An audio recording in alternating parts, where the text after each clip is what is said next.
Yeah, I just realized that I didn't even explain about the name Infinity Curve, why I chose that, and I don't think there's such a thing as an infinity curve. I don't think it's like a real technical mathematical term or anything.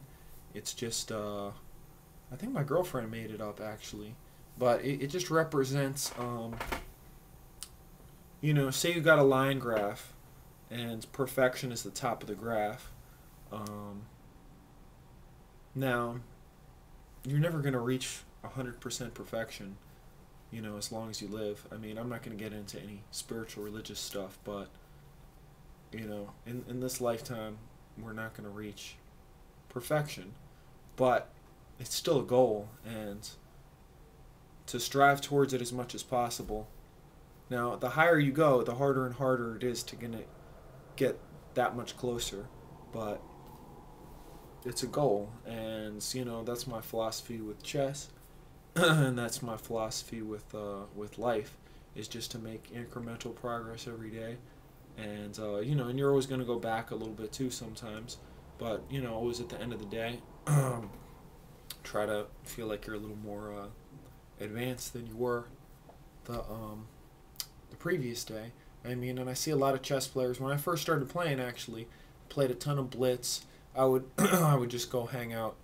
I lived in New York City, or actually when I first started playing, I was up in college in Westchester County, which for non-New Yorkers is about 30, 40, 50 minutes north of New York City.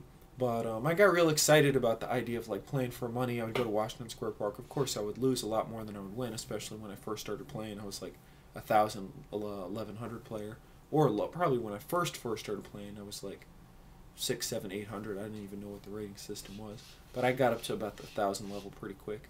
And my first tournament rating was like 11 something. But I played a lot of speed game in the park. Um, I played way more than I studied. I like studied a few tactical examples. I didn't really study end games or anything like that. And I felt like my level as a player from when I started playing in about 6 months after I started playing in '99 to 2003, 2004. I probably played thousands, 5,000 blitz games on the internet, and in real life, and playing late at night, when I'm tired, just when I'm bored. Not really. I mean, obviously, out of love of the game, or I would be doing something else with my time, but not really showing proper respect to the game. Not really.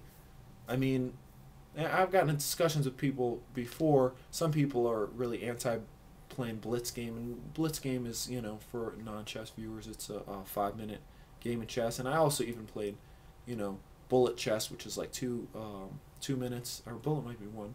I think bullet is two or one. In 3 minute games, just really, really. But and by game I mean that's how much time you have for the whole game.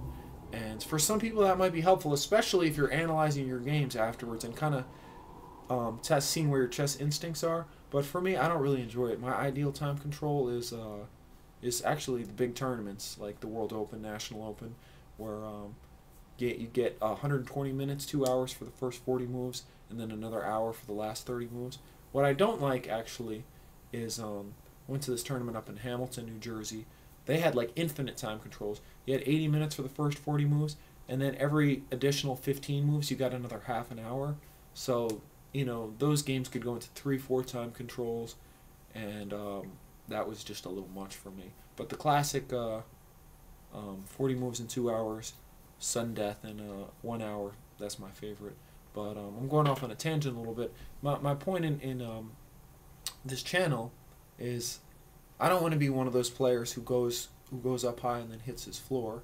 I mean, someday I might. I can't account for when I get older, or if I get really busy and I don't have much time for chess. But I don't really want to hit my floor. I want to keep moving up. However, gradually, and if I go down some months, like my rating next month is going to be lower than this month already, my published rating. I peaked at about 1875. Now I'm down to only 1821.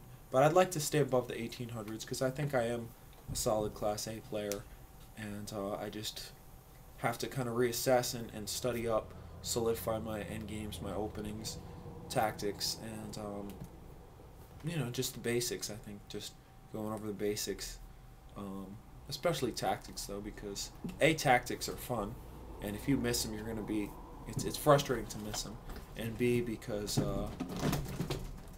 sorry, my cat is like just going nuts.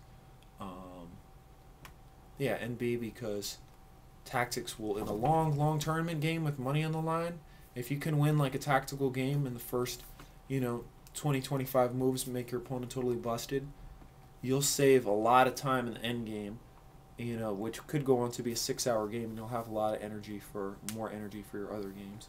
So yeah, that is my sorry about that. That is my that is why I chose the name Infinity Curve. And that's what my goal is, and hopefully my viewers can relate to that and keep improving themselves. So again, thanks for watching.